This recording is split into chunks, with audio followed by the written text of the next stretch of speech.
This is the United States Cartoon Football League, where cartoons and football have come together since 1981.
From Hollywood, it's time now for Bob Bailey as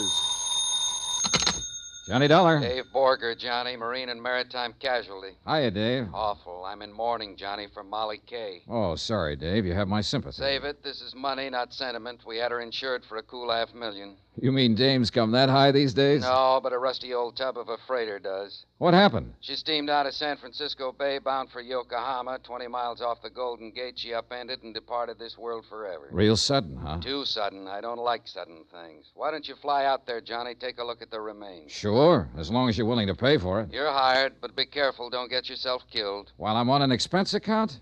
Dave, you've got a lot to learn.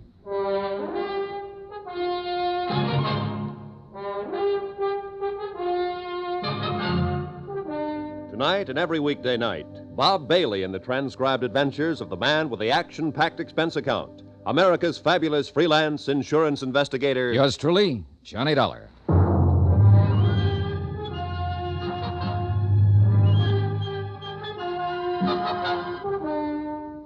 Expense account submitted by Special Investigator Johnny Dollar to the Home Office, Marine and Maritime Casualty Limited, Hartford, Connecticut. The following is an accounting of my expenditures during the investigation of the Molly K matter.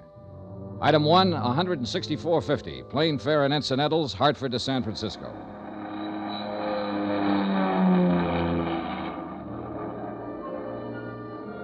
It was mid-morning when I landed, and the city on the Seven Hills glittered under the bright sun like a fabulous hoard of jewels. A cool, crisp breeze was driving the usual night's bank of fog out toward the open sea, and the clear waters of the bay danced and sparkled from the touch of the wind. It was a day and a place that felt lusty with life and the joy of living. And yet 36 hours before, the freighter Molly K, with a crew of 43 men, had steamed out across this same bay, passed under the high arch of the Golden Gate Bridge, and disappeared into the gray oblivion of the Pacific, gone down to her death. Item 2, $1.55, local transportation. Limousine to my hotel, where I barely had time to check in, then a taxi down to the foot of Market Street, where Harbor Master Tim O'Rourke, a grizzled old veteran of the port, was about to preside at a preliminary board of inquiry in the ferry building. All right, boys, all right, let's have it quiet.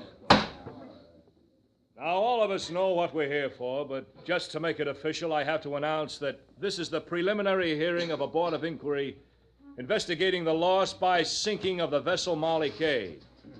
Needless to say, for you that know me, the proceedings are going to be pretty informal. Yeah, you can be sure of that. All right. Now, the bare facts seem to go something like this. The Molly K cleared her berth at Pier 29 at 10:12 p.m. night before last. Destination, Yokohama. Primary cargo, grain. The Molly K was a steel-hulled Class C freighter, oil-fueled, with a steam turbine drive.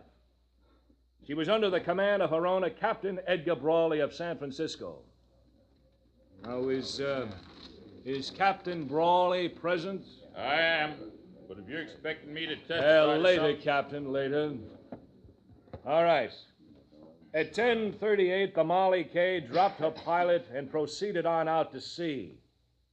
Fog conditions were reported at the time as medium to dense. Then at 12:49 a.m., the radio operator on duty at the Point Bonita Coast Guard station picked up the first distress signal. Now I'll call the first witness, the officer in charge of the rescue operation, Lieutenant Commander Barton Fields of the United States Coast Guard. Will you take the witness chair, Commander? Now raise your right hand, Commander. Do you swear the testimony The you're about inquiry to moved give along, is the whole truth but not and much nothing but came the out that truth, wasn't so help already known. The Coast Guard commander testified that 5 minutes after the first distress call, the Molly K had sent a second SOS, stating she was sinking rapidly by the bow. According to the message, the vessel had struck a submerged derelict. The captain and crew had taken to the lifeboats, and 2 of these were picked up immediately. A third boat, missed in the heavy fog, made shore and beached under its own efforts. Now, according to this report, 2 men, William Mack, machinist, and Benny Wong, steward, are still missing. Now, further search has now been abandoned, and these men are presumed to be dead. I think that's all, Commander. Thank you.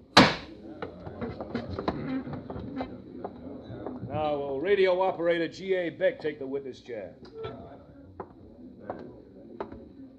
While the testimony went on, I studied the teletypes from the home office that I'd picked up at the hotel. Again, nothing much that wasn't already known, with a few exceptions. A stray fact or two, a couple of odd details, nothing else. But the seeds of suspicion are pretty small, and if they're kept well watered, sometimes they grow up into nice, tall, blooming hunch plants. Then Chairman O'Rourke called the witness I was most interested in. Will Captain Edgar Brawley please take the chair? The man who stood to collect $500,000 if the sinking was legitimate. But I was pretty sure it wasn't. Raise your right hand, Captain. Do you swear that the testimony you are about to give is the whole truth and nothing but the truth? I do. You can sit down. He was a man about 50, maybe older, but he had the body of a young bull. Hard, stubborn, belligerent. He figured to be a tough lad to tangle with in court or on the deck of a ship. Now, Captain, will you tell us what happened in your own words? Starting where? From the time you dropped the pilot Unless something happened earlier that might have some bearing on this case. There wasn't nothing happened earlier or later that got any bearing on it. We hit a submerged derelict, that's all. Now, what more do you want to know? Your story, Captain, just for the record. Be no different from what you've already heard from all the rest of them here. This is an official board of inquiry, Captain, whether you like it or not. I'll be the judge of what's important and what isn't. Yes, sir. Well, after we dropped the pilot, I set a course north 77 west, aimed to bring us into the main shipping lane by daybreak. Then I assigned the watches, had the deck gear stowed away, opened the trip log, got ready to settle down for the night's run. Normal procedure, in other words. That's what I told her. There wasn't nothing that was Go on with your story, Captain. My first officer took over the bridge, like he already told you he did, and I went to my quarters. What was the weather like at the time? Same as it'd been all evening, so foggy you couldn't see 100 feet from the bridge. And you took all the usual precautions prescribed for such a condition? Of course. Go on. Well, it was a while before midnight. I was still in my quarters, awake in my bunk when she hit. It was a big crash, like a torpedo had took us, and the lights went out. We started losing the headway, and a couple of minutes later, the engineer cut the engines and pulled his fires. Water had busted right through number 1 and number 2 bulkheads and was rising fast in the boiler room. Must have ripped half the bottom out of her. What did you do next? I called the engine room gang on deck, and, well, then I give the order to abandon ship. She sank less than 10 minutes after we got the boats off. Well, I guess that's about the size of it. Submerged derelict in the shipping lane. It was an accident, pure and simple.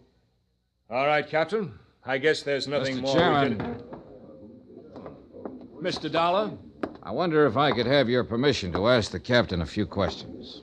Well, it's kind of unusual, but like I said, this is an informal hearing, so, Captain Brawley, Mr. Dollar is a special investigator for the insurance company that holds the policy on your ship. His position here is unofficial, of course, and you're under no obligation. It's up to you. Well, I've told you all I know about it. I got nothing to hide, if that's what you're talking about. Not one single thing. All right. Let him ask till he's blue in the face. Go ahead, Mr. Dollar. Thank you. Captain Brawley, we've heard quite a lot about your last sailing for Yokohama, night before last. But there hasn't been any mention of the first time you started to leave, a little over a week ago. Had no bearing on this. Maybe not, but let's talk about it anyway. According to my report, you were 6 hours out of San Francisco when you radioed the Coast Guard to stand by. You had a cargo fire in number 2 hold. That's right. A little while later, you told them you had the fire under control, but you were returning to port. I wanted to check the damage, make sure the ship was sound. Yeah. So you laid up in harbor for a week. You filed a claim with our home office in Hartford for estimated damages of $6,300. Come to more. But when the company appraiser called at your office on Pier 29, you refused him admittance to the ship, and an hour later you wired Hartford and canceled your claim. That's right. A $6,300 loss, fully covered by insurance, and you suddenly decided not to make any claim for it? I'd have lost more if I had claimed it. How do you figure that? Because I'd found out that I'd have to lay up here for another 2 weeks while that sneaking company of yours checked the facts, as they called it. I had a cargo on board. I had a delivery date ahead of me. Couldn't afford to waste 2 weeks. What caused the fire? I don't know. Who found it and reported it? Man named Bill Mack. All right. He was one of the 2 men that drowned when the ship went down. What of it? What are you trying to make out of it? All right, let's quiet down now. Let's have order in here. Now, at the time of the accident, Captain, the sinking, we're led to believe that it was a little foggy out that night. You doubt it? No, not in the least. That's why I can't quite understand how you managed to see that submerged derelict. I didn't see it. Then who did? Nobody, as far as I know. That fog, you couldn't see your hand in front of your face. There was no fog the next day. The Coast Guard searched the area for hours, and they didn't see it either. Well, it probably sunk when we hit it. Just what are you getting at, Dollar? How do you know there was any submerged derelict, Captain? What do you mean? You said there was a big crash. All the crew members described the accident as a sudden hard shock. In fact, one of them, Mr. Hawkins there, who was up forward on bow lookout, said it felt like a blast, like something... No, you don't. Oh, no, you don't. Mr. Hawkins. I didn't say it was no blast. What I said was it just kind of felt like one. You ain't gonna go putting no words like that in my mouth, Mr. Dollar. You ain't gonna get me mixed up in this. Mixed up in what, Mr. Hawkins? In this here whatever's going on, or whatever you're trying to claim is going on. I just don't know nothing about it, about anything. And I just don't want anybody putting words in my mouth, that's all, claiming I said something I didn't. Well... Just what exactly is it you're hinting at, Mr. Dollar? Not hitting, Captain. I'm saying it. I don't think there was a derelict. I think the Molly K was sunk by an explosive charge placed in a hole. Are you accusing me of that? I'm not accusing anybody, not yet. All right, now let's settle down. Are you claiming I'd sink my own ship just to collect a few lousy bucks worth of insurance? I don't know who did it, Captain Brawley, but I'm going to find out. And whoever it was, they're in it up to their neck. 2 men died when the Molly K went down, so this thing's a whole lot worse than just a crooked insurance racket. It's a case of cold-blooded murder.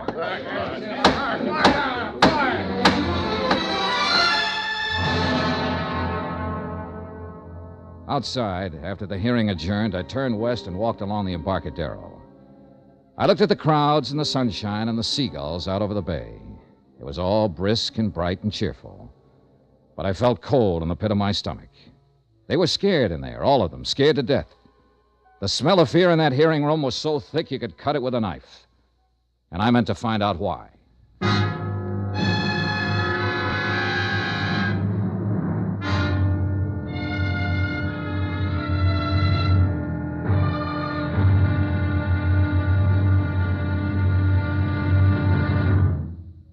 Now, here's our star, Bob Bailey, to tell you about tomorrow's episode of this story. Thanks. Tomorrow night, a strange girl and a strange threat. And a promise that's stranger than both. Join us, won't you? Yours truly, Johnny Dollar.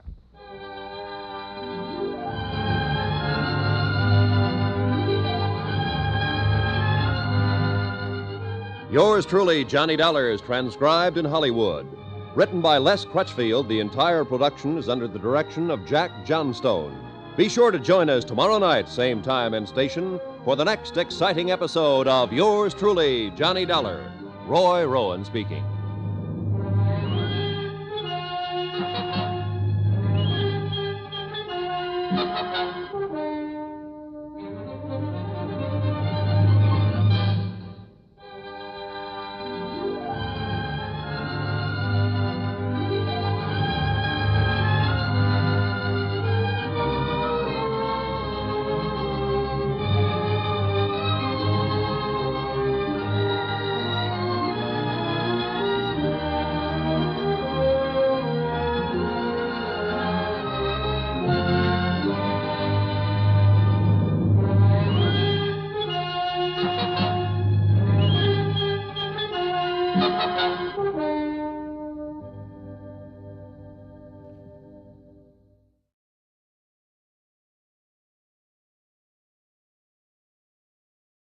From Hollywood, it's time now for Bob Bailey as...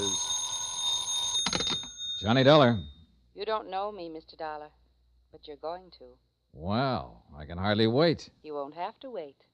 I want you to meet me tonight. Where? On the waterfront. 9 o'clock. Yes? It's dark down there at 9. It might be dangerous. Are you scared? Strange women always scare me. Where on the waterfront? Pier 29.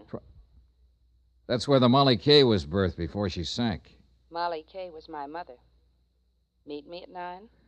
I don't know. Blind dates never work out for me. I'm always sorry afterwards. You won't be sorry this time. Is that a promise? That's a promise.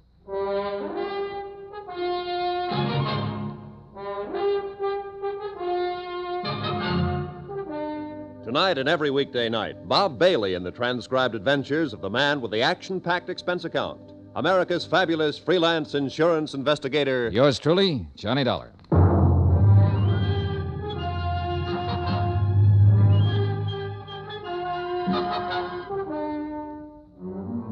From Special Investigator Johnny Dollar, present location San Francisco, to the Home Office, Marine and Maritime Casualty Limited, Hartford, Connecticut. Assignment, the Molly K matter. Expense account continued. Item 3, $4.65. Food. I needed it. It had been a rough day, rough from the standpoint of legwork. I'd covered most of the usual sources and usual angles, and for all I learned, I might as well have stayed in bed.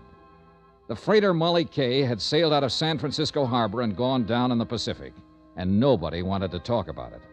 They were all too busy shaking in their boots and looking over their shoulders, scared to death. I was even beginning to look over my shoulder. Item 4, 70 cents, taxi to the Embarcadero. Sure, I kept that blind date. I wouldn't have missed it for the world. Here, keep the change.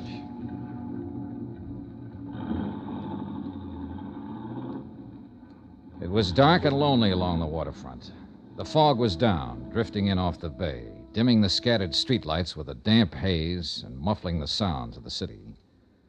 Alcatraz, lost and hidden somewhere behind the murky, wet blanket, kept sounding its mournful warning across the water, and the night gulls seemed to cry out in answer to it. I crossed the siding tracks and headed toward Pier 29 and toward whatever was waiting for me there, or whoever. The office and warehouse of the Brawley Shipping Company, owner of the Molly K, was about halfway out the pier. I'd been there earlier in the day and found it closed and locked, but there was a dim light burning there now. I headed toward it. Just about then, as I passed under the last wharf light and turned toward the office door, I started to get that old feeling. I'd had it before in other places. Once in the heart of an Orinoco jungle, in an alleyway in the Casbah of Algiers, one time in London Soho, and again in Suez. Somewhere, close by, hidden by the fog and shadows, there was somebody watching me. I stood listening, straining to hear some telltale sound from the darkness. Nothing. But there were a dozen hiding places within a radius of 50 feet, and I wasn't fool enough to start searching them, not knowing what I'd find. I turned to open the door to the Brawley office. Get your hands up, Mac. He'd been standing behind a post right beside the door. Okay. Now, what are you prowling around here for? I was restless, couldn't sleep, and I loved that foghorn. Wanted to get close to it. Knock it off, wise guy. This is a gun in your back, not a peppermint stick. Oh, don't say things like that. I faint easy. One more smart crack at... Wait a minute. Turn around toward the light. Sure. I'm always glad to oblige. Just sucker up. All right, come on, let go of it. Stop it. You... Let go of that gun. You're going to break my... All right. Come on, get up, get up. Come on your feet.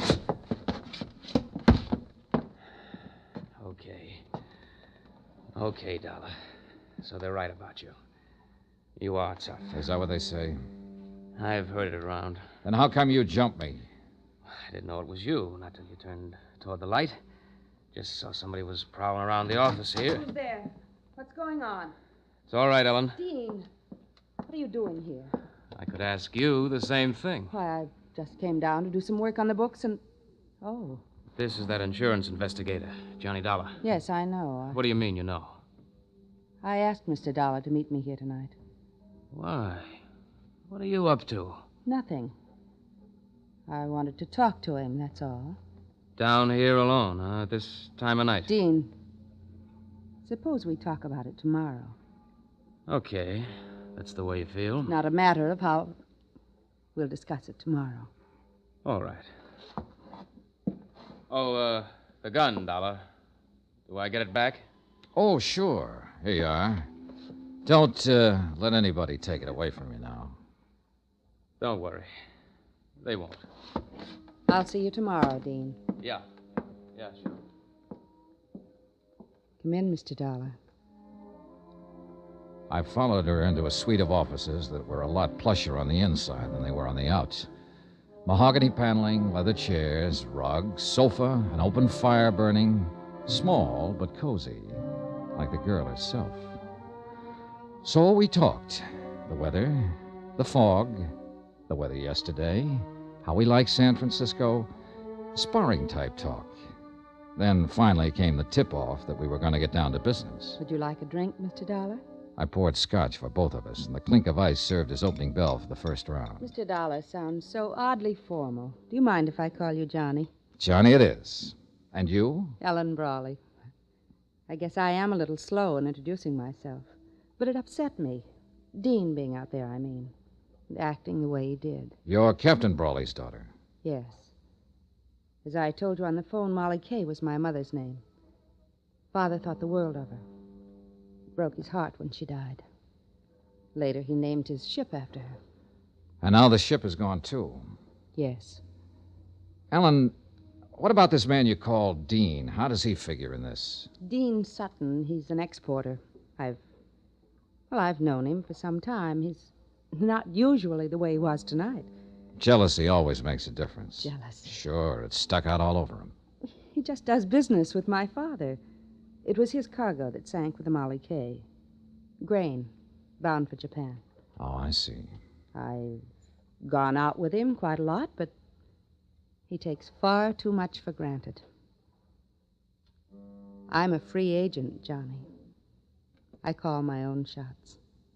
Yeah, I guess you do. So tonight you call me. I heard about the hearing. How you questioned my father. Accused him of sinking his own ship to collect the insurance. I didn't accuse him. It amounted to that, didn't it? I said I was sure somebody had done it. He put the shoe on his own foot before I even had it out of the box. What makes you so sure? Oh, a lot of little things that don't add up. What little things don't add up, Johnny? Oh, this and that.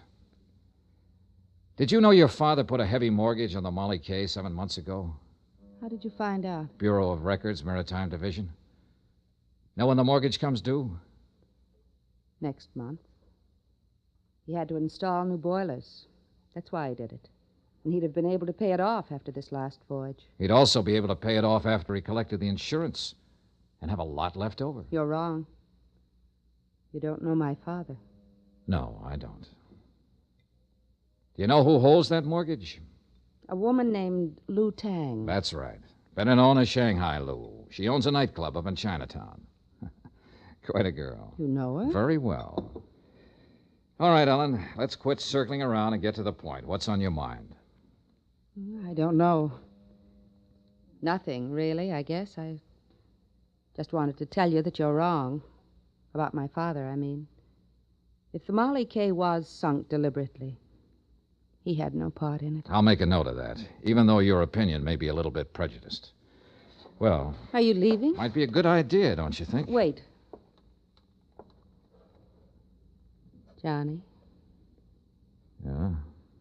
I was sort of hoping we'd be friends, maybe.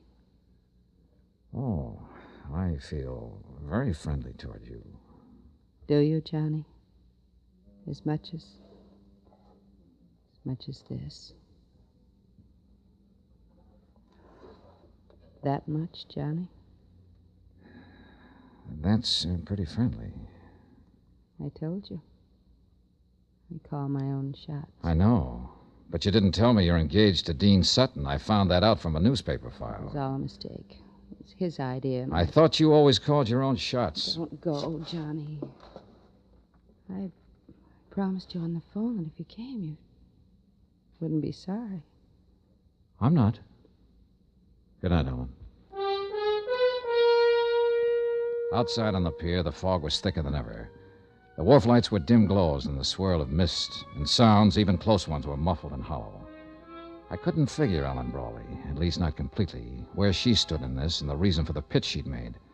I left the pier and turned west along the Embarcadero. Mr. Dollar? Huh? Over here. Get out of the light.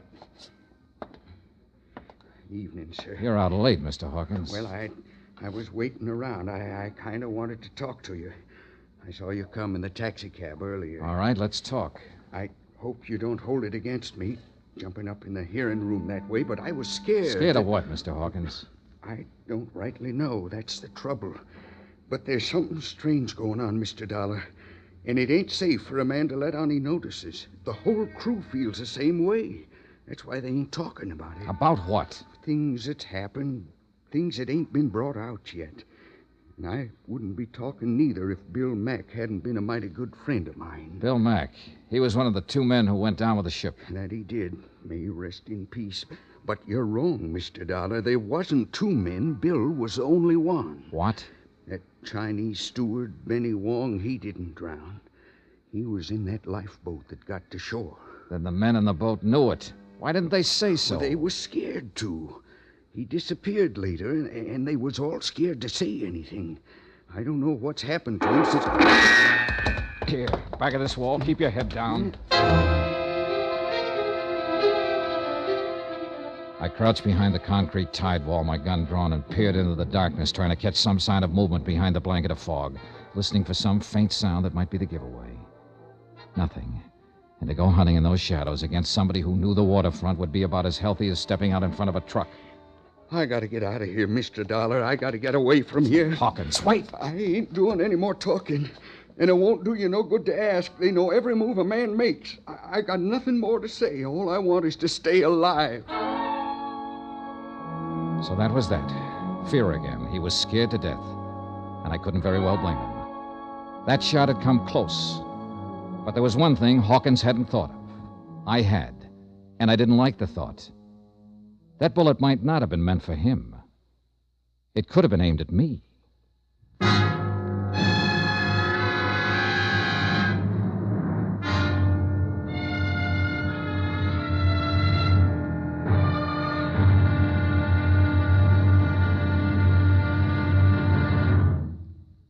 Now, here's our star, Bob Bailey, to tell you about tomorrow's episode of this story. Thanks. Tomorrow night we find out that a dead man can tell a tale. It all depends on how he died. Join us, won't you? Yours truly, Johnny Dollar.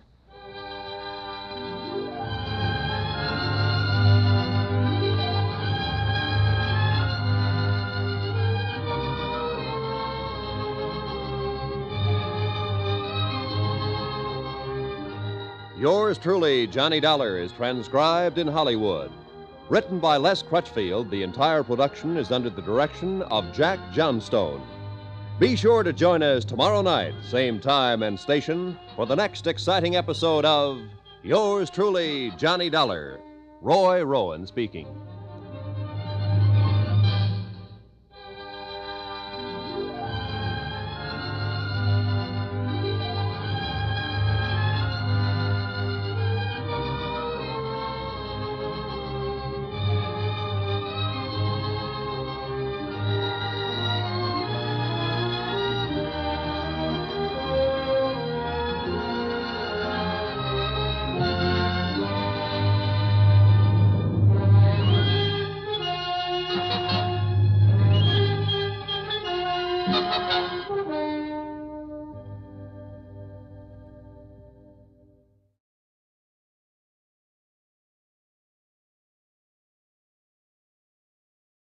From Hollywood, it's time now for Bob Bailey as Johnny Dollar. Guess who, Johnny? Lou Tang. When they told me you had called, my heart jumped and beat faster. It has been a long time. Too long. Hey, look, I want to see you, Lou. Where are you? They only gave me a phone number. It's a waterfront bar, foot of Drum Street, sailors hang out. Then I'll call a taxi. No, wait there. I've got a drunk on my hands. Well, get rid of him. Or of her. Can't do it, honey. This is a valuable drunk. You wait. I'll get there as soon as I can. And look, will you do me a favor, Lou? Anything you want, Johnny. Oh, there's a man named Benny Wong. I think he's been hiding out in Chinatown for the last 2 days. Can you find him for me? So that is why you're here. The sinking of the Marley K. That's right, Lou. Too bad, Johnny. I'm sorry to hear that. Awfully sorry.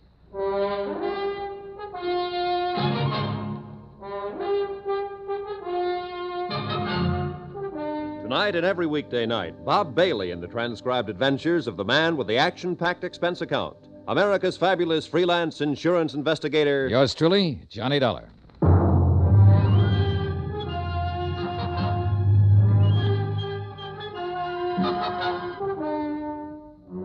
From Special Investigator Johnny Dollar, location San Francisco, to the Home Office, Marine and Maritime Casualty Limited, Hartford, Connecticut. Assignment, the Molly K matter. Expense account continued. Item 5, $11 even. Drinks. Consumed by one Josiah Hawkins, able-bodied seaman. Last berth, ship's carpenter on the freighter Molly K. And Hawkins was scared half to death. So the fear worked against the liquor, and the drinks weren't doing much good. Who was you talking to on the phone? A friend. You say anything about me? About me being with you? Nope. How about another drink, Mr. Hawkins? I had enough. What's the name of your friend, Mr. Dollar? Oh, you wouldn't know her. Just a girl I know here in town. Oh, a girl. Mr. Hawkins, did Bill Mack have a girl? Yes, he got himself engaged to a girl. I know what you're aiming at, Mr. Dollar. You're trying to play on my sympathy. He was your friend. That he was. One of the best. And now he's dead. Drowned in the Pacific when the Molly K went down. Whoever sank her is responsible for his death. You can help me if you would. It wouldn't bring him back. And I gotta think of myself. You're in more danger before you talk than you'd be afterwards. The whole idea is to keep you from talking. Huh? Sure, there's sense in that, all right. Somebody shot at you out there on the docks, tried to kill you. You'll never be safe as long as they're running loose. Well, Mr. Hawkins? The Molly K was sunk deliberate. We're sure of that. All of us that was aboard her. Things just wasn't right even before it happened. What things? Well, that fire, for one, 10 days ago, the first time we started out for Yokohama. Bill Mack was the one that discovered it. Did Mack think the fire had been set? That he did. He told the captain that. And you know what happened, Mr. Dollar? What happened? Captain Brawley knocked him down the bridge ladder. Told him to keep his mouth shut and not go around spreading wild rumors. All right. The second time you sailed, what happened?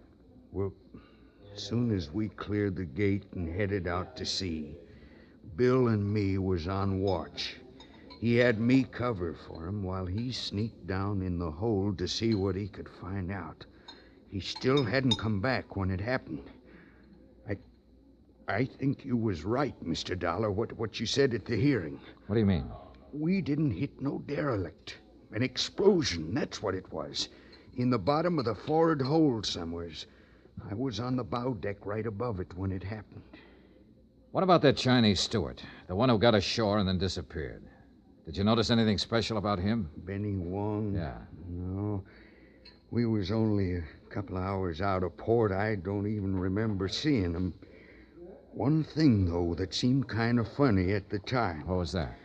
The first mate done all the hiring for this trip, same as always, just one exception. Benny Wong was hired on by Captain Brawley himself. Uh-huh. And something else, Mr. Dollar. About Bill Mack being drowned. You was wrong about that. Bill Mack is alive? No, he was dead before the Molly K ever sunk. What? I went looking for him as soon as it happened. And I found him down on the lower boat deck, lying in a pool of blood. Somebody'd cut his throat. I'll have another drink now. I sat there looking at him across the table, not saying anything. There was nothing I could say. Bill Mack had been his friend. I thought over what he just told me, tried to fit it in with what I already knew. It didn't add up to an answer yet, not quite, but it was close, and it was getting closer all the time. Mr. Dollar, it's him. Huh? Captain Brawley over there. He just come in. Yeah, he's seen us, too. He's coming over this way. I gotta get out of here. Sit down, Mr. Hawkins. He won't start anything. You don't know him. You don't know how he is when he gets mad. No, but it looks like I'm going to find out. Well, Hawkins, seems like you're not very particular about the company you keep. Neither am I, Captain. Pull up a chair. What are you up to, Dollar? Offering him a bribe to testify against me? Don't need to. There's enough against you already. Yeah, there will be, more than likely, when you and them smart company lawyers get through. You insurance people are all alike. You're right there to collect when it's due you, but you squirm when it comes to paying off. Well, now, that depends on the circumstances, Captain, and in this case, well, I wouldn't go spending that money yet if I were you. That's what you've been telling them, huh? When I've got anything to tell, I'll tell it to the court. Yeah, along with anybody else you can turn against me. Like my own daughter, for instance. She even sneaked around and tried to turn her against me. Not that that took much doing. And Dean Sutton, owner of the cargo. But there's a limit to what a man will take, Dollar. And I took enough already. Now, you better quit pushing me. I'm warning you. Oh, yeah. Well, take your warning and stick it where it'll do the most good. You've been trying to block every attempt I've made to get to the bottom of this thing. You've dragged your feet every step of the way deliberately. Dollar, nobody talks to me like that. Then it's time somebody did. I think you're in this thing right up to your big fat neck. And if you are, I'm going to pin it on you. Not just for swindling. If you were behind the sinking of the Molly K, I'm going to see to it that you stand trial for murder, too. I warned you once. Look out, Mr. Dollar. Oh, no. Oh, all right, Captain. Learn it the hard way. Watch out, he's grabbing the bottle. Come and get it, Dollar! Sorry, the party's over right now.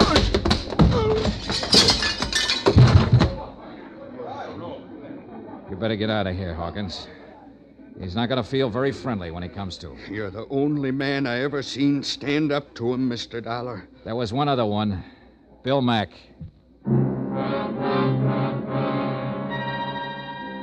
I left Captain Brawley lying there on the floor. They were throwing water on him when I walked out. I hadn't wanted the fight, but there'd been no choice. And it had given me one new fact to fit in. The captain's coat fell open when he hit the floor, and I saw he was packing a gun. Expense account, item 6, 80 cents. A taxi fare to Chinatown and a rendezvous with Lou Tang. Shanghai Lou. A strange woman, this one. Wise, shrewd, and alert. Hard and tough when she feels that way. Soft as a kitten when she feels that way. Her nationality, history, age, nothing certain about any of that. But there's one thing that is certain. She's the most beautiful woman I've ever known. It is good to see you, Johnny. How long has it been? Last year, Lou, in Paris. How could you forget? I didn't forget. I only wanted to see if you had. Kiss me, Johnny. Oh. I came here to talk business. Oh, business. I don't feel like talking business. Simmer down, baby. Let's get married. All right. But first, When? let's tomorrow. Now, if Why not tonight? It's too late. We'd have to wake somebody up. Always problems, reasons. I don't think you even want to marry me. Sure I do. I've been mad, too, for years. Then why didn't you in Paris? Lou, it's no time to go into that again. Look, I'm on a case, a rough one. And it's just possible that you may be mixed up in it. Johnny, I did not sink the Molly K, so there you are. That takes care of the business. Let's get married. Will you sit back down there? That does not take care of the business. What more do you want to know? Several things. Benny Wong, for instance. That man you asked me about? Yeah, they said he went down with the Molly K, but I found out different from one of the crew. I have not found Benny yet, but I have people looking, so why don't you and I... Lou, I've known you too long. You're not fooling me. Fooling you? The patter is good, but it's not covering the fact that you're bothered.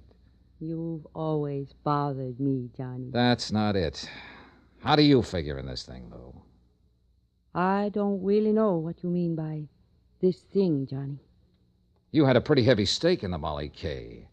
A $100,000 mortgage loaned to Captain Brawley. A sound business deal, that's all. I have investments in many ships that sail out of San Francisco. Ah. And, of course, the investment was covered by insurance. Naturally. I made sure of that before I advanced the loan. Don't let the soft brown eyes fool you, Johnny. I'm a hard-headed businesswoman. Yeah, I know. It was a business deal, nothing else. Showed every chance of being a profitable voyage. He was carrying a cargo of wheat. The Tokyo grain market has been advancing steadily for 3 months. As to what happened, I don't know anything about it. I don't understand it. That's straight, Johnny. That's all I know.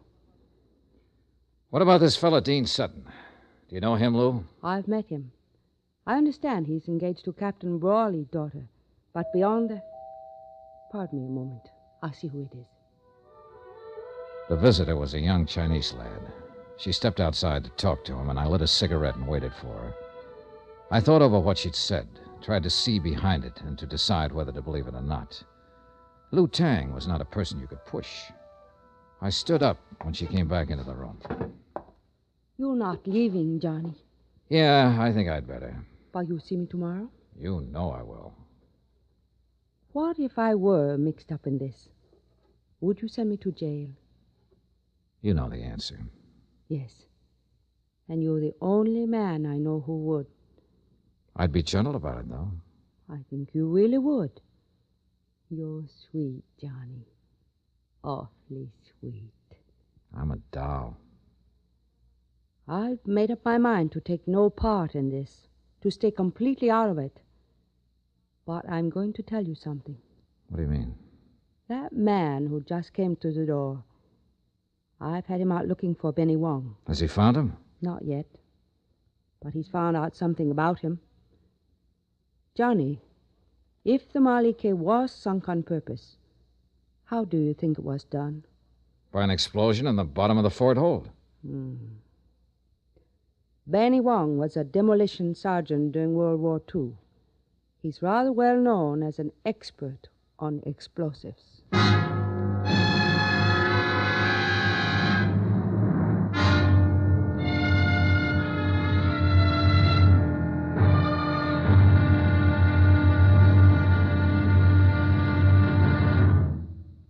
Now, here's our star, Bob Bailey, to tell you about tomorrow's episode of this story. Thanks. Tomorrow night, a double cross, a double play, and a lovely girl forces the jealous sea to give up its dead. Join us, won't you? Yours truly, Johnny Dollar.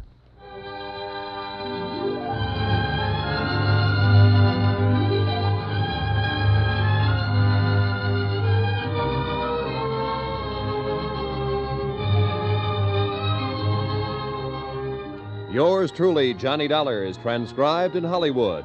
Written by Les Crutchfield, the entire production is under the direction of Jack Johnstone. Be sure to join us tomorrow night, same time and station, for the next exciting episode of Yours truly, Johnny Dollar. Roy Rowan speaking.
From Hollywood, it's time now for Bob Bailey as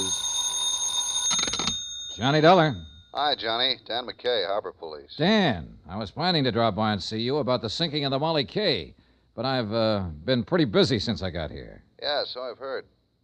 Johnny, you're under arrest. What did I do? Park in a red zone, walk on the grass? I'm not kidding. I mean it. Oh, what's the charge? Now, let's see. Assault and battery, aggravated assault, assault with intent to do bodily injury. Hold it, Dan. That's enough. But you want to know who signed it? I already know. That's practically an admission of guilt. You know that. But I've got witnesses. So is he. Huh? I think you'd better come down and talk about it. Or you'll send out the wagon, is that it? I'm serious, Johnny. All right, Dan. I'll be down.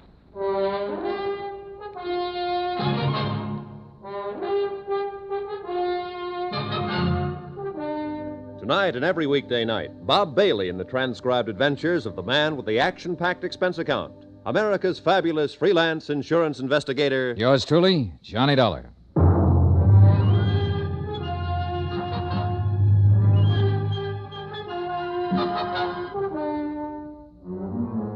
From Special Investigator Johnny Dollar, location San Francisco, to the Home Office Marine and Maritime Casualty Limited, Hartford, Connecticut.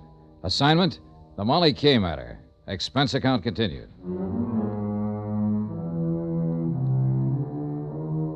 Item 7, a mere 60 cents. Taxi from my hotel to the foot of Market Street and headquarters of Inspector Dan McKay in charge of Harbor Police. I'd known Dan for years, well enough to realize that knowing him wouldn't make any difference. Not when he had a warrant to serve. I knew the charge wouldn't stick, of course, but it could slow me down. And I figured that was exactly why it had been filed. You may be right, Johnny. Maybe Captain Brawley did file charges just for nuisance value. Keep you out of his way for a day or two. That's exactly what he did. Nevertheless, the charge was filed, and a warrant has been issued. So what are you going to do about it? I know what I'd like to do about it. That's against the law, too. You know, you could be wrong, Johnny. Brawley may not be guilty of the Molly K sinking. I told you the whole story, Dan. The facts add up. What do you think? I think you've got an awful strong case, but it's still based on circumstantial evidence. Well, what else is there to base it on? The rest of the evidence is out past the harbor there, out beyond the Golden Gate, a mile below the surface of the Pacific. Yeah, I know. Most of the cases we handle here in the Harbor Division are like that.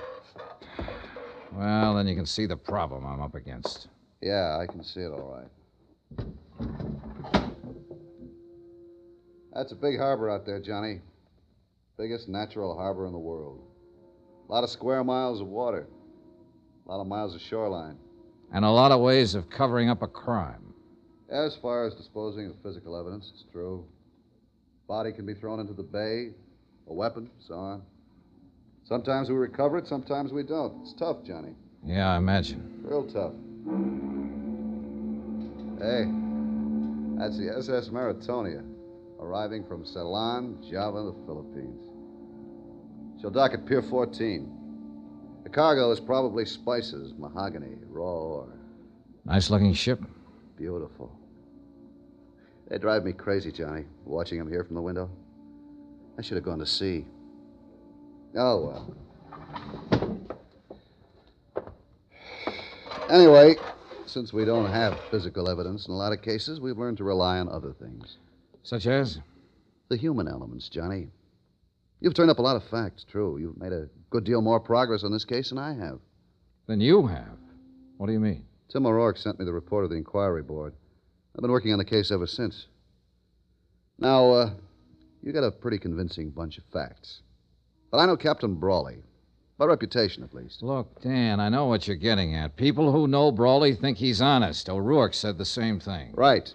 Tough, hard, violent temper, a slave driver, but not a crook. An honest man can get under pressure sometimes, get pushed beyond his depth. It happens every day. Yeah, but Johnny, even then, he reacts according to his pattern. Here's what I'm getting at. That murder on board the Molly K just before she sank, you said Hawkins told you the man had been knifed.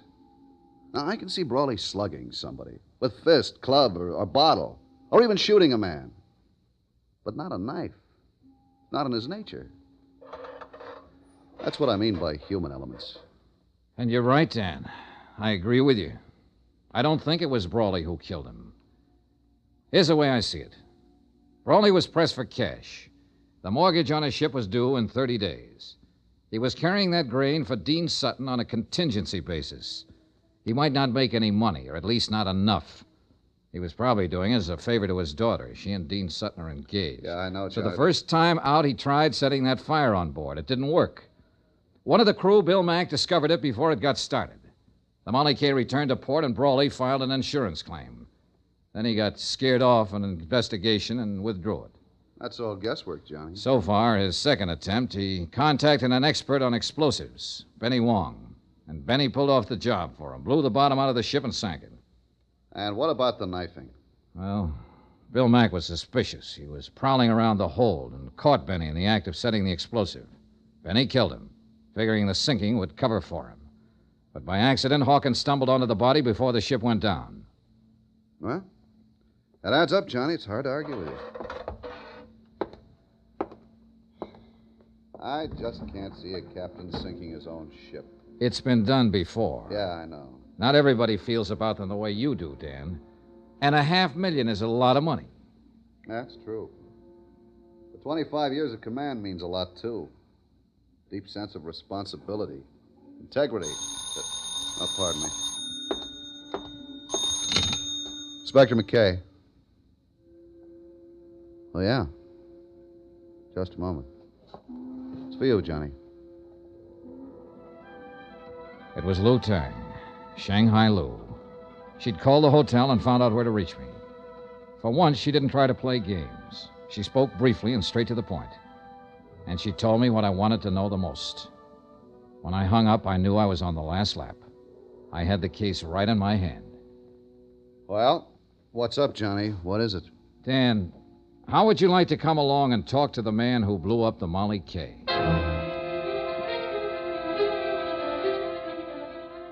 Item 8, 80 cents. Another taxi. A short run from the foot of Market to Fisherman's Wharf. Lou Tang's spies had told her Benny Wong was holed up in a back room of the Fa Song Fish Company out on the docks. And they said he was scared, armed, and dangerous. There's the Fa Song layout, Johnny. Right there, the warehouse in the end. Yeah. Well, let's go around the gangway. Lou Tang said the room is on the back corner.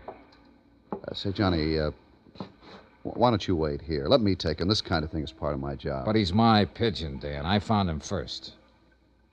There's a door at the back. That must be it. Yeah, only one it could be. Besides, I'm under arrest. If you left me alone, I might escape. Yeah, sure.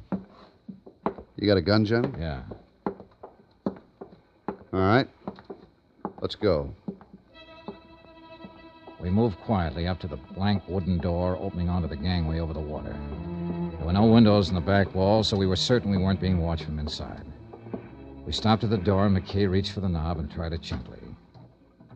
It's unlocked. Good. You ready? Yeah, go ahead. Hey, what... Hold it, police officers. Drop that gun. Drop it fast. This doesn't look much like Benny Wong, Johnny. No, it doesn't. Now, look here. What do you do, Dean? Go around with a gun in your hand all the time? You're making a mistake, Dollar. I don't know any more about this than you do. Any more about what? What are you doing here, Never Dean? mind, Johnny. Here's what he means. Huh? Oh. Well. So we don't talk to Benny. Shot 3 times. Yeah. Any one of the bullets would have done the job. You weren't taking any chances, were you, Dean? I didn't shoot him. I just got here. How did you know where he was hiding? I didn't. I didn't know anything about him. I got a phone call. Somebody said to meet them here.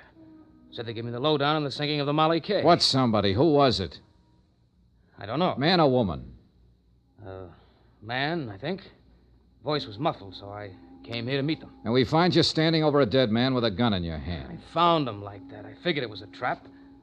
I don't know anything about it. Oh, no, of course you don't. You're just a babe in the woods. Hold it, having Johnny. Barking up a wrong tree. What do you mean? This man's been dead for several hours. Since early morning, I'd say. And he was shot with a .45. This gun of Sutton's is a .32. So that's that. Johnny, what was the caliber of the gun you saw Captain Brawley wearing? A .45, Dan. I'll put out a bulletin and we'll pick him up. Wind up. The bets were all in. There was nothing more ahead but the showdown. Dan tore up the warrant on me, of course, and I went back to my hotel room to wait it out. That seemed the safest place to be. Brawley would be desperate now, half out of his mind. And of all the people he hated most, I was number one. So I lay back on my bed and waited. I reached my gun from the lamp table, moved quietly over to the door, and took hold of the key. Who is it? Let me in, Johnny. Ellen. Just a second. Come on in. Has he been here, Johnny? Has who been here? My father. The last time I saw the captain, he was lying unconscious on a barroom floor. I just put him there. That was last night. Yes, I know. Well, what made you think he'd be here? I don't know. Guess I thought... I don't know what I thought. Oh, easy now, honey. I'm scared, Johnny. Hold me, please. I'm so lonely and scared. It's all right, Ellen. Easy now. He came home last night after he fought with you. He was furious. Then he left again, and I haven't seen him since. Does he have his gun with him? I guess so. I don't know. I don't know anything. Help me, Johnny, won't you? Of course I will. Hold me tight. Kiss me. Ellen, Last honey, night look. when you kissed me, I wasn't scared then. I wasn't lonely. Look, honey, would you... Hold me, Johnny. Closer. Wait a second. Johnny Dollar. Dan McKay, Johnny. Yeah, Dan. We picked up Brawley on the waterfront half an hour ago. Thought you'd want to know. What's he say? Denies everything. Says he was home asleep all night. Says his daughter will back him up. Uh-uh. I happen to know different on that. Yeah, I figured he was lying. We'd already been out to his house, found his gun. It's been fired 3 times, Johnny, and the bullets match. When Ellen Brawley left my room a while later, I still hadn't told her about her father's arrest. I didn't have the heart. She'd tried her best to protect him, cover for him. She'd have done anything to save him. And yet, the irony was that every move she'd made helped tighten the case against him. The scent of her perfume still hung in the air after she'd gone. It was a strange scent, subtle, disturbing. I began to feel uncomfortable, on edge. There was something familiar about that scent. And finally I tagged it. I'd noticed that same perfume in the room on the wharf, where Benny Wong lay murdered.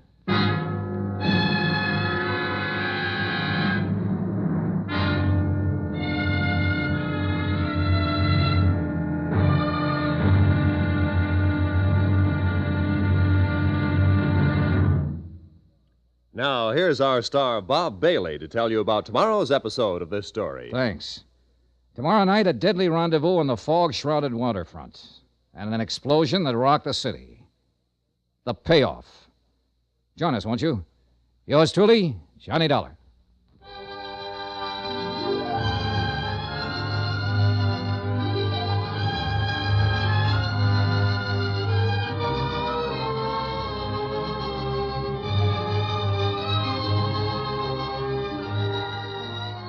Yours truly, Johnny Dollar, is transcribed in Hollywood. Written by Les Crutchfield, the entire production is under the direction of Jack Johnstone.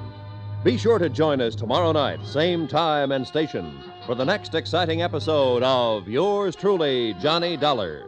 Roy Rowan speaking.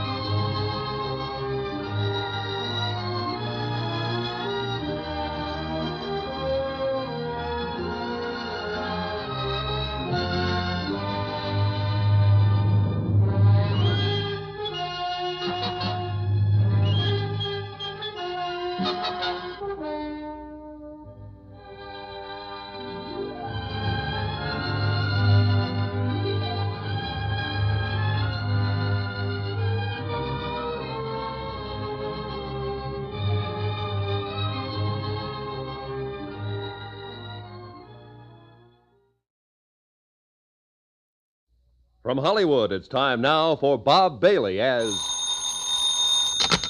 Johnny Dollar. Johnny, I've got it for you. Blue Tang. Good. What did you find out? That prices on the Tokyo grain market did break suddenly, about 3 weeks ago. 3 weeks. Uh-huh.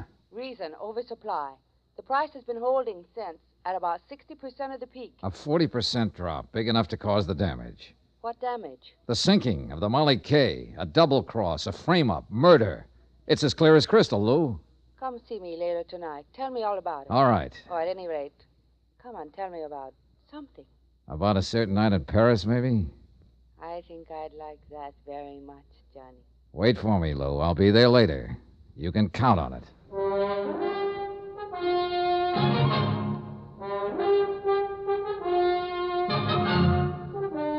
Tonight and every weekday night, Bob Bailey in the transcribed adventures of the man with the action-packed expense account, America's fabulous freelance insurance investigator. Yours truly, Johnny Dollar.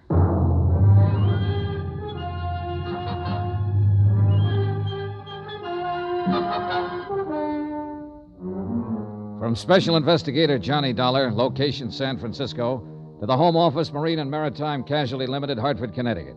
Assignment, the Molly K matter. Expense account, final page.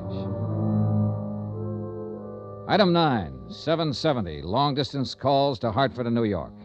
I was pretty sure before I called, but I had to check on it. It checked. Item 10, 80 cents, taxi from my hotel to the waterfront office of Inspector Dan McKay, Harbor Police. It's a funny deal, Johnny. I can't figure. Captain Brawley is clammed up tight. Won't answer any more questions. Doesn't want a lawyer. Won't even talk. It's a funny deal. Not when you consider the fact that he's innocent. What? What you said? I know. I argued the opposite. I was wrong, Dan. What is it, Johnny? Just plain stubbornness? No, but that's what it is with Captain Brawley. Maybe that's the tip-off, his stubborn bullheadedness. The human elements you mentioned. How are you figuring it? If Brawley were in a money jam, he'd never scheme and connive at planning a thing like that of sinking his own ship. He's too stubborn. And besides, he wasn't in a jam, I'm sure of it. Well, now, wait a minute. He had a $100,000 mortgage to meet. I finagled some information out of the bank. The Brawley Shipping Company has a free balance of nearly $150,000 in cash assets. But look here, Johnny. No, you look. I started out with a motive, and I built a pretty strong case on it. Even you agreed. Everything pointed toward Captain Brawley. Sure, because somebody was helping things point toward him. What do you mean? It wasn't just the ship itself that was insured. I'm still lost, Johnny. Keep talking. All right, look. That cargo of grain was also insured. By the owner with another company, not mine. And for top market value, full price. Yeah, well, keep talking. All right. The Tokyo grain market broke just 4 days before the Molly K was due to sail the first time. The shipper stood to lose nearly half his investment if the grain reached Yokohama at that time. Well, it didn't reach there. It's lying out there on the bottom of the Pacific. Net result, instead of taking a loss because of price, the shipper gets full price from the insurance company. It adds up, Dan. Yeah, it sure does. The shipper. I think Captain Brawley suspected him, too. That's what kept the old captain on the prod. His ship gone, under suspicion for the sinking, yet not wanting to hurt his daughter. He was caught right in the middle. But keep on holding him to make it look like we still think he's the guilty party. Well, it's that girl of his I feel sorry for, Ellen. She's the one caught in the middle. Yeah, I know. And it's going to be rough on her when she finds out. Engaged to a killer who's been using her to smash her own father. Great setup. Yeah. Well, I'll get a bulletin out. We'll pick up this Dean Sutton and bring him in. Yeah, but you know something? It'll be awful hard to pin it on him. Need evidence, something definite. Look, why don't you let me have a go at him first? Oh, it's out of the question, Johnny. Of course, if you should happen to find him before we do, well... Yeah, I might just do that, Dan. In fact, I've kind of got a hunch I will. It was a hunch, but it might be a good one. I left Dan's office and walked east along the waterfront, following the long curve of the Embarcadero with its miles of docks and wharves. The night had settled down over the bay and the city, and with it a dark, damp blanket of fog, even heavier than the night before. And because of that and other reasons, I felt cold and lonesome and alone.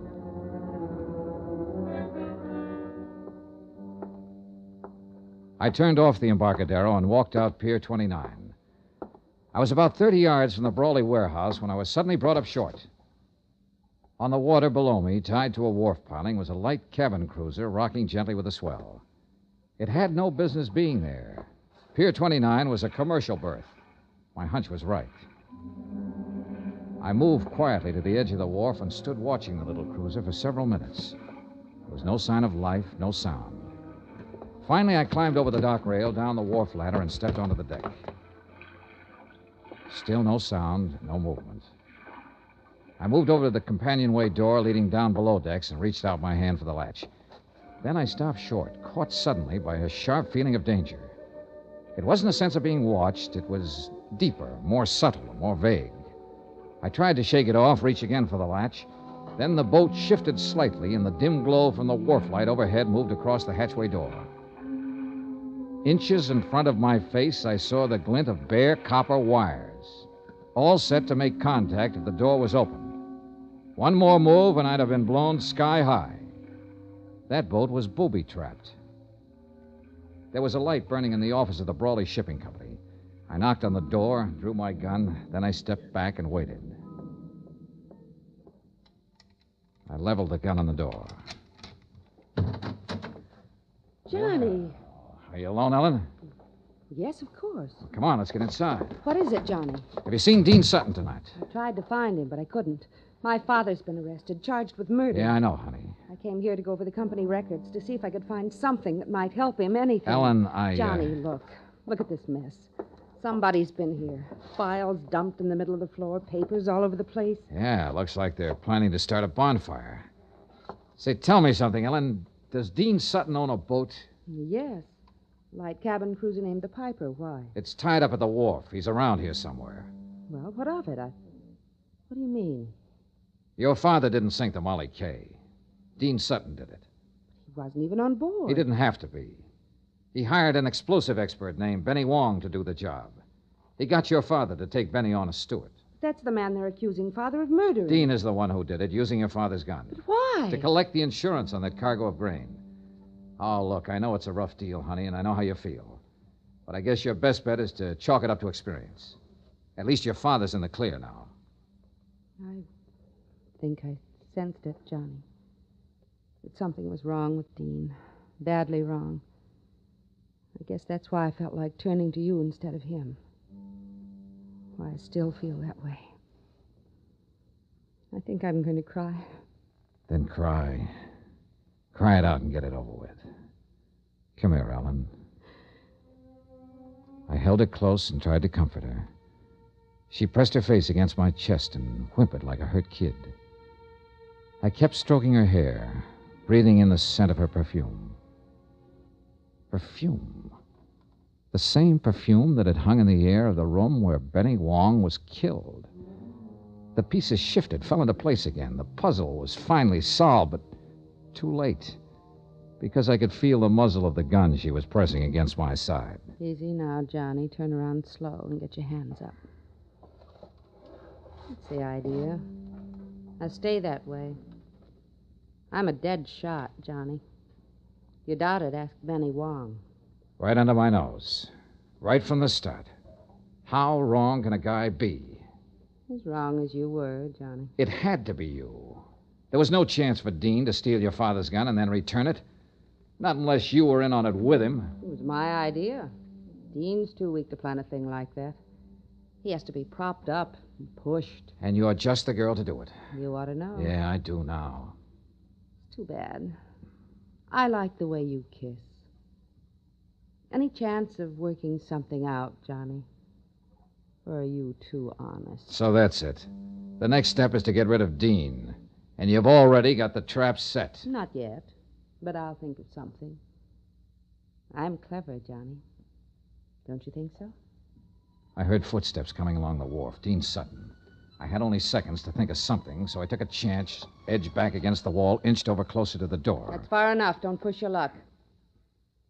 There's Dean coming now. He went after some gasoline. We're going to build a nice warm fire, and you're going to have a ringside seat. Come on in, Dean. We've got a visitor. Dollar. What do you know? So you walked right into it. Just like a The chance paid off. He walked between us, blocked Ellen's line of fire, and I jumped him. I grabbed him around the neck, held him as a shield, dragged him back out through the door, out to the wharf. Dean! Break loose! Let me get a shot at him! I was trying to get clear of the light before Ellen could blast me with that gun, and I made it. But Dean broke loose, came in me swinging. He slipped and staggered up against the dock railing. The railing broke, split in two, and we went over the side. We struggled back up to the surface. Dean's hands were clenched on my throat, and I couldn't break his grip. Ellen started firing from the wharf above us, not knowing who she'd hit and not caring. I took a deep breath and dragged Dean onto the surface. But his hands were still on my throat, and I couldn't break loose. My lungs were bursting. My strength was going fast. I brought up my knee.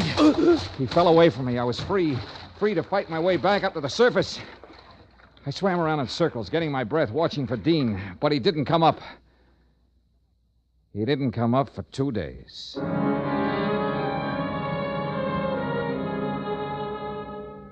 When I climbed up the ladder onto the wharf, Ellen was nowhere in sight. I heard somebody running toward me, saw the flashing red light back at the land end of the pier, and I knew why she'd left. Dan McKay and his boys. Johnny! Johnny! Hey, over here, Dan. Are you all right, Johnny? Yeah, I'm all right. Do you see Ellen Brawley? Well, some girl ran up the wharf there toward that cruiser. That boat's got a booby trap on it. Come on, Dan. All right. What's she doing here? She was in on it, too. Dean's in the water, drowned, I guess. Look, there she is, climbing down off the wharf. Ellen, stop. She's on the cruiser. No. Ellen! She's gonna try... Look out! Get down. Flat on your face. If she opens that hatch...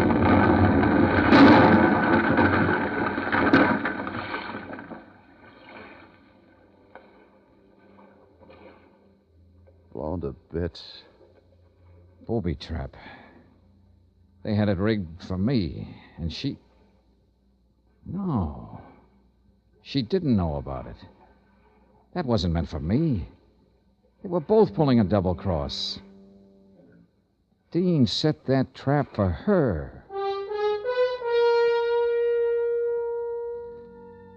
End of expense account, except hotel and plane fare back home. Total $547.60. Well, it looks like the company pays off on this one, Dave. The ship owner was innocent. But you'll make it back. I really feel sorry for Captain Brawley. He commanded his own quarterdeck for 25 years. Strong and proud and unafraid. He had a wife once named Molly Kay, and a ship named Molly Kay. And he had a daughter, too. And now the sea has taken all of them away from him and left him cast up on the beach, a broken old man. Bitter, beaten, alone. Yours truly, Johnny Dollar.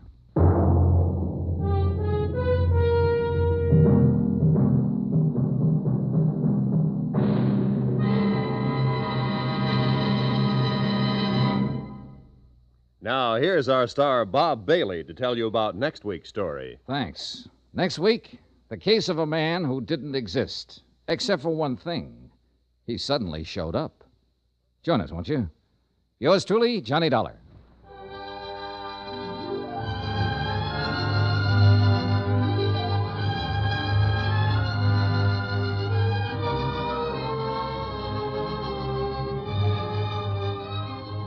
Yours truly, Johnny Dollar, is transcribed in Hollywood. Written by Les Crutchfield, the entire production is under the direction of Jack Johnstone. Heard in this week's cast were Virginia Gregg, Peter Leeds, Barney Phillips, Victor Perrin, James McCallion, and Hy Averback. Be sure to join us on Monday night, same time and station, for another exciting story of Yours truly, Johnny Dollar. Roy Rowan speaking.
This has been a First and 10 production,